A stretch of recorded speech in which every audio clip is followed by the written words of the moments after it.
بسم الله الرحمن الرحيم، وبه نستعين، والصلاة والسلام على أشرف المرسلين، ثم أما بعد.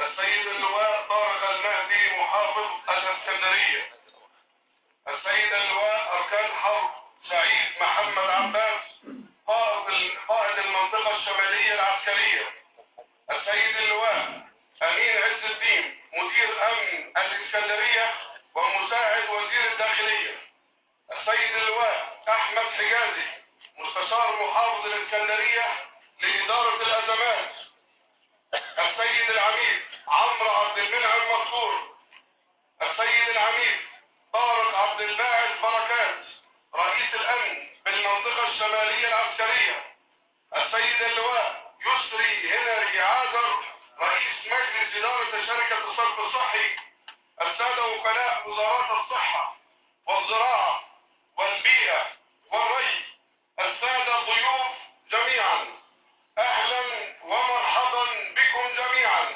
على أرض أبو قتيس العامرة الطيب أهلها. بالأصالة عن نفسي وبالنيابة عن أهالي أبو قتيس وغورة مريوط أتوجه بخالص الشكر إلى قيادة المنطقة الشمالية العسكرية التي وقفت موقفا مشرفا تجاه أبناء أبو قتيس والقرى المجاورة، وفتحت أبوابها لهم واستمعت إلى شكواهم وأخذت العهد وعقدت العزم على حماية صحة أبناء الشعب المصري وحماية البيئة التي يعيشون فيها. وليعلم الجميع أن أهالي أبو قتيس والقرى المجاورة لها على مدار أكثر من 23 عاما تحملوا ما لا يطيقه بشر من أذى وضرر وتهميش من الأنظمة السابقة والحكومات المتعاقبة. حرمنا من كافة الخدمات البيئية والصحية والتعليمية والرياضية والثقافية والاجتماعية، ومع ذلك ضربنا أروع المثل في الصبر والأمانة والوطنية، حيث حافظنا على هذا الموقع منذ إنشائه عام 1989 حتى تاريخه، حرصا منا على الحفاظ على مؤسسات وممتلكات الدولة.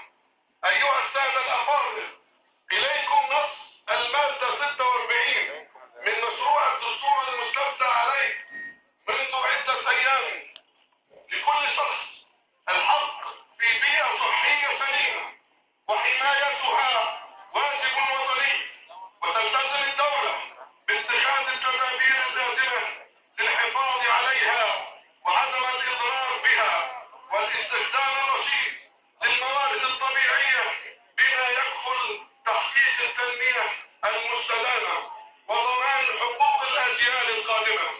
أما المادة 29 الزراعة مقوم أساسي للاقتصاد الوطني، وتلتزم الدولة بحماية الرقعة الزراعية وزيادتها وتجريم الاعتداء عليها، كما تلتزم الدولة بتنمية الريف ورفع مستوى معيشة سكانه وحمايتهم من المخاطر البيئية، وتعمل على تنمية الإنتاج الزراعي والحيواني وتشجيع الصناعات التي تقوم عليها.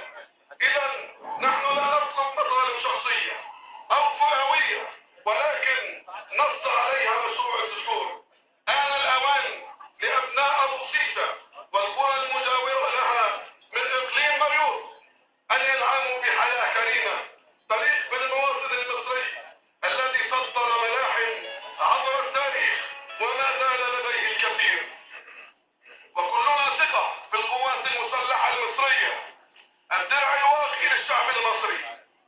أيها الإخوة الأفاضل، من العجب العجاب أن هذا الموقع المقدر مساحته ب 500 فدان تقريبا يتمتع بطبيعة جمالية خلابة وموقع استراتيجي متميز، ومن باب الاستخدام الرشيد للموارد الطبيعية أتقدم إلى السيد اللواء أركان حرب سعيد محمد عباس قائد المنطقة الشمالية العسكرية، والسيد اللواء الوزير سيدي محافظ الإسكندرية باقتراح من شاب مصري محب لهذا الوطن الغالي، في حالة استقرار اللجان بعدم صلاحية الموقع أن يتم نقل موقع الصرف الصحي 9 نون إلى قلب الصحراء بعيدا عن الكتلة السكانية،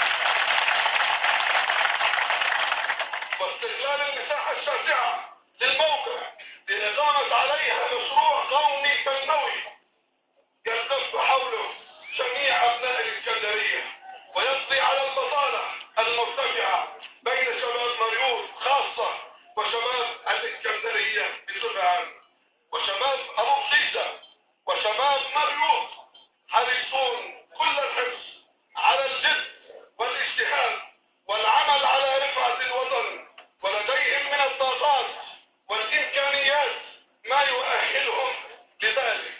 أيها الأفاضل، اليوم 18 يناير 2014 التاريخ يسطر صفحة بيضاء ناصعة من صفحات القوات المسلحة التي وقفت ولا زالت تقف مع المواطن البسيط المهمش الذي يأمل أن تشهد المرحلة المقبلة نقلة نوعية في الخدمات المقدمة للمواطن المصري.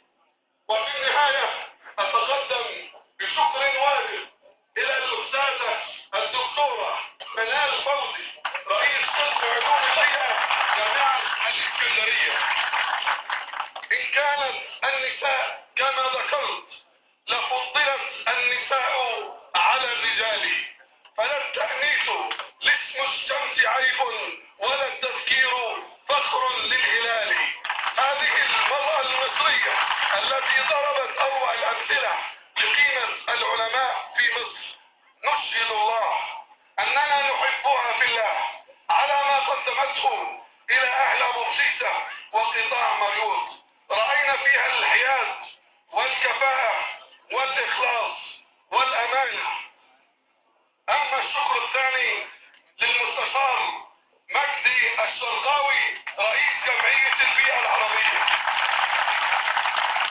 هذه الماكينة التي لا تهدأ والتي يقام على أرضه هذا المؤتمر الجماهيري الحاسم، فكان هو صاحب الضربة الأولى للثورة على التلوث البيئي في غرب الإسكندرية.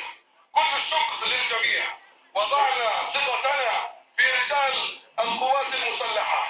ها نحن بين أيديكم نثق فيكم ونثق في الأمانة والمسؤولية التي أوليناكم إياها.